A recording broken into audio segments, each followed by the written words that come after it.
Hey guys, what is going on? This is Cardinal5, and today we're going to continue our top 10 series. This video we're going to be moving on to shortstops. So let's go ahead and get right into the honorable mention. Alright, for the first honorable mention, I have Carlos Correa. Now, this is just a solid overall card. Nothing really stands out. He kind of has low contact for being a high-rated shortstop. Fielding isn't great. It's around what Corey Seager has. Everything about this card is really solid, but really this card relies a lot on inside edge, and that's why I can't put it in the top 10. But when this card is playing up, it's really good. It's going to have 75, 76 contact, and mid to upper 80s in power. But yeah, solid card, nothing more in my opinion. The next honorable mention is going to be Francisco Lindor. Now, a few things stand out to me with this card. For one, his defense is a lot better than most other shortstops we're going to have on this list. He has 90 fielding, 80 arm strength, 83 reaction. He also comes with good speed, 80 speed. Vision's good.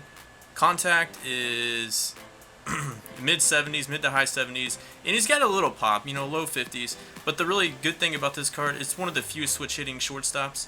So he becomes really valuable. And yeah, I really do like this card. It just offers a lot of balance.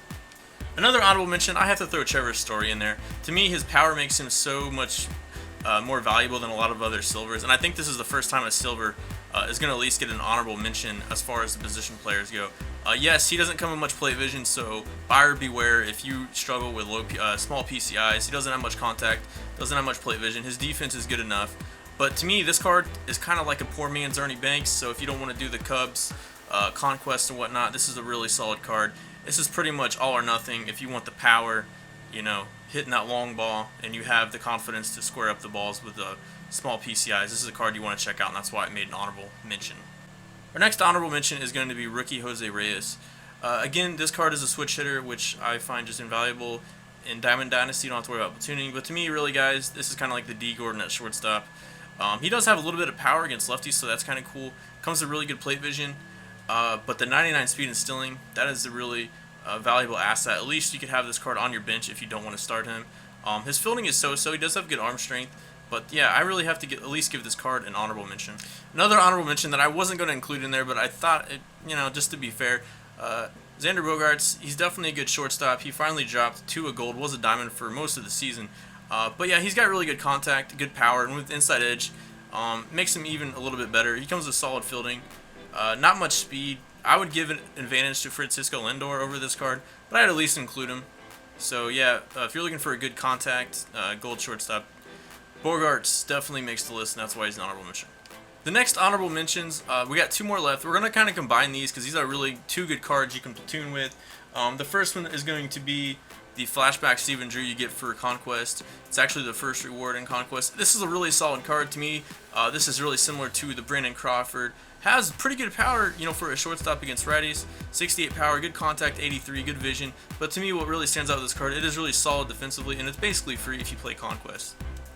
And then finally, our last honorable mention, and this is kind of thrown in there with the flashback Stephen Drew. This is a flashback J.J. Hardy for the Milwaukee Brewers. I think you get by doing the Milwaukee collection. This is a card you probably want to platoon with. Hits lefties really well, good vision. Also is really solid defensively. So if you platoon this card with a flashback Drew, or if you guys just want to platoon, one of the two with someone else, that's fine. But to me, I think they at least deserve an honorable mention because I don't see too many people use them in DD, and they're really good cards. I have tried them on some of my other accounts. So both of those are going to make the honorable mention. So let's go ahead and get into our top 10 list. Starting at number 10, I have to include Cal Ripken Jr. Unfortunately, this is an entire division collection reward, which to me is really not worth it because, for instance, to do the AL East, you're going to have to get somebody like Machado. Although he was shortstop for a little bit while, he moved back to third base, so he's not going to be in this top 10 list, unfortunately. Look forward to seeing him in a third base top 10. But anyways, this card has to make it. It's really solid overall. I mean, you got low 70s versus righties, and then you got 79, 80 versus lefties. Really good vision. Very solid fielding. I mean, really good fielding. It's up there, almost up there with the too low. With that 96 arm strength. So this is a really solid card. You don't necessarily have to platoon with it either, but this card at least makes number 10. To me, I never see anyone use this card because it's probably so expensive to obtain, and in doing so, you're going to have to get good shortstops or guys that can play shortstop like Manny Machado anyway, so it's really not worth it to get this card. But if you can, or if you have the extra stubs, definitely give him a try. He definitely deserves that. And coming in at number 9, we have the legend Ernie Banks for the Chicago Cubs. Now you get this card in Conquest. To me, what really stands out about this card is solid defensively all around, and he has power, 88, 87 power. Very balanced card. I've been using this card in one of my alternate accounts. Also has good vision. He can also play first and third, so if you're looking to platoon, you know, a good right-handed batter or somebody off the bench, or you just want to play him at shortstop, whatnot, a very solid card, and this is one of my favorite cards last year as well. So he comes in at number 9 for me. Coming in at number 8 is the flashback prime version of the Jose Reyes, shortstop, switch hitter. This card's a little bit different than the rookie. Doesn't quite have the speed and stealing, although it is really good. 90 speed and 75 stealing. Really good contact, 91, 92. Also has a little bit of pop versus righties, not much pop versus lefties. Really good vision. If you're looking for more of a you know, really balanced shortstop with some speed, definitely check out this card. His defense, you know, is good enough. Yeah, and this card just offers a different dimension than a lot of the other shortstops on this list. So I put the flashback Jose Reyes at number 8. All right, and for number 7, we're gonna have a 7A and 7B. Starting out with the shortstop Hanley Ramirez. Now this is the 97 overall version. This is not the one you get from the collection award. This is the one that was just available in packs, and that you can buy off the market. Now, if you're looking for just a starting shortstop and you don't want to platoon or use this card off the bench, although it is versatile, that can play 3 other positions, including first base, third base, and left field. This is more of a starting shortstop card. The defense is a little bit better than the 93 Hanley Ramirez, and he hits righties better. So he has those inverse splits. So if you're trying to find just a shortstop that you can play against righties and lefties, definitely give this one a try. It's definitely up there, and it crushes right-handed pitching, 98, 94. That is really unheard of, so I rank this card 7A. And then for 7B, it's going to be the other Hanley Ramirez, the 93 overall, the one you get for completing the Marlins full team collection. Now this one is a little bit more used for platooning and off the bench, and this is what I use this card for. I don't start at a shortstop, of course. I use him off the bench because he can play multiple positions, similar to the 97 overall Hanley, but I also believe this card offers a little bit more value off the bench because you can pinch run with it. He hits lefties and righties just as well, but I find that this card is a little bit more valuable off the bench because you can either platoon him or bring him off the bench when you know, your opponents bring in some hard-throwing lefties, Wagner, Chapman, and whatnot. This is a really valuable card to have off the bench to do that, and plus he has the great speed and stealing. So this card ranks 7B. And then number 6 on our list, this is going to surprise some of you guys. I have to go with Brandon Crawford, and now I'm not even accounting for the fact, you know, with Inside Edge. Like right now with Inside Edge, he's definitely a beast, but even without Inside Edge, I'm a big fan of this card. And this is really going to be the one defensive only, I wouldn't say defensive only, but he relies on defensive attributes for the most part compared to these other shortstops on the list. So he's probably going to be the only defensive shortstop on the list. However, he bats left-handed, and he has just enough pop versus righties, and he has good enough contact versus righties, in my opinion, to hit well against right-handed pitching. Now, of course, this is going to be, you know, personal opinion. Some of you guys might struggle with him. Doesn't have the greatest vision or anything, but I think if you just want a solid defensive shortstop, you know, if you like batters from the left-hand side, this is definitely a card you want to check out, especially if you want to put a little bit more emphasis on the defensive side of things. Number 5 on our list is going to be the flashback Jimmy Rollins. Now this card, again, kind of similar to the Reyes. It offers some different dimensions. It is a switch hitter. He offers a lot of speed and stealing. Fielding is really good. The one downside to his fielding is his arm strength, however, but to me it is good enough to get the job done. And he's way better defensively than the Hanley Ramirez cards. And this is a card that, although it is somewhat disappointing, his contact and power versus righties is only in the upper 60s. I still believe with his good vision at 91, you can power swing and still hit bombs, especially since a lot of fields have really short right fields. And then against lefties, he hits them really well, 82 and 81 respectively, contact versus left and power versus left. So to me, this is one of my favorite cards in the game, and I used this card very early on before I got the flashback A-Rod, and I rank this card number 5. And number 4 on my list is going to be Corey Seager. This is pretty crazy, honestly, because a lot of these other shortstops are ranked higher than him. But this card, flat out, strokes, inside edge, or without inside edge, 95-84 against righties. I think that's the exact same attributes as Tulo against righties, except this card bats from the left-hand side, and to me, in my opinion, has a quicker bat. Not necessarily a quicker bat, but he's got that compact swing, and I really like that swing in the game. He's also no slouch against lefties, and when I use this card, I don't necessarily platoon it. You can, but he's in the upper 70s versus lefties, which is it's almost on par with Jimmy Rollins if you think about it versus lefties. You know, it's only 3 to 4 points off what Jimmy Rollins is versus left-handed pitching.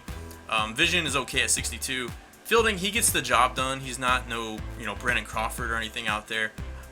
But to me, he makes most of the plays, and his arm strength is still pretty good. 77. I wouldn't say pretty good, but it's better than someone compared to like Jimmy Rollins and whatnot. To me, this card just flat out strokes. And when it has inside edge, guys, when this card has inside edge, I almost consider this to be the best shortstop in the game. That's how crazy this card can be. But just based off his base attributes, I do rank this card number 4 on the top 10. All right, so for the top 3, this is really difficult, guys. Like, you could, almost interchange any of these shortstops, and I think we all know who the top 3 shortstops are in the game without question. It's just a matter, where do you want to rank them? 1A, 1B, 1C. With number 3, though, I do go with Alex Rodriguez. Now, I have used this card a lot, probably more so than any other card in the game, and I was one of the first ones to get this card, so I feel like I have a really good assessment on this card. His power is amazing. Contact is good. Vision is one thing that is somewhat disappointing with this card, because when you're facing, Chapman or whatnot late in the game, the PCI can get kind of small and makes it a little bit difficult to power swing, although power swinging is not necessary with this card. But one thing that is really, really overlooked about this card is his defense. His defense is amazing. He makes plays. If you use throwing meter, you don't have to worry about arm accuracy, but he has 88 fielding, 88 arm strength, and 80 reaction. Now, if you compare that to some of the other really good defensive shortstops, he's not too far off. So, along with pretty much maxed out power, he has really good fielding. He also he can't swipe it back here or there, although I don't really use him for that. He does have 68 speed, which is a lot faster than most of these power hitting shortstops. And number 2 on our list. Now, again, this is really difficult because I personally have not used this A-Rod, but this is really difficult. So just bear with me here, but I'll give my reasons. This card is really similar to the Rangers A-Rod. The main difference being this card has a little bit more contact, a little bit less power, but it has plus 20 speed. So to me, if I had a card like this, I would almost lead him off or bat him in the 2-hole. And to me, that would add a little bit more value to my lineup. Although I love the Rangers A-Rod. This card will have a little bit better vision as well. So the PCI be a little bit bigger, and his power is still freaking good. It's not like you need 99, 97 power. His power is still really, really good. So I give this card just a slight edge over the Rangers. Although, if you can get your hands on the Rangers or whatnot, it's not that big of a difference. They both really crush the ball, and they both are the same defensively. And the number 1 shortstop, in my opinion, is the flashback prime, Troy Tulowitzki. Now, the one thing that really stands out with this card is not only can he hit, he's the best defensive shortstop in the game.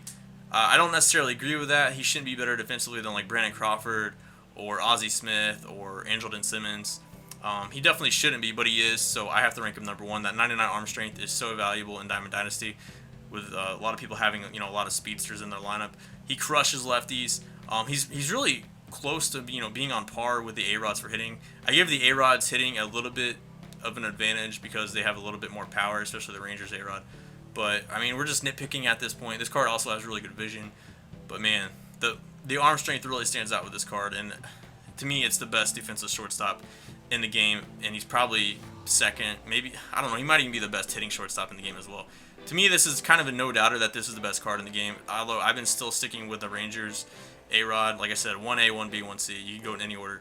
Anyways, guys, that's going to wrap up the list. Now, I'm really curious to hear your guys' opinions on the top 10 shortstops, or if I missed any honorable mentions. Again, just keep it respectful and ask me, if you have a question, feel free to ask me in the comments why I ranked, what shortstop where. But, guys, I really want to know in the comments, where do you guys rank these top 3 shortstops? Not necessarily the top 10. I think we're all pretty much in agreement that the top 3 are the 2 low and the 2 A-Rods. Let me know in the comments where you guys rank them and why. I'm really curious to see why. But anyways, guys, thanks for watching the video. This is Carnal Bird 5 signing out. Peace.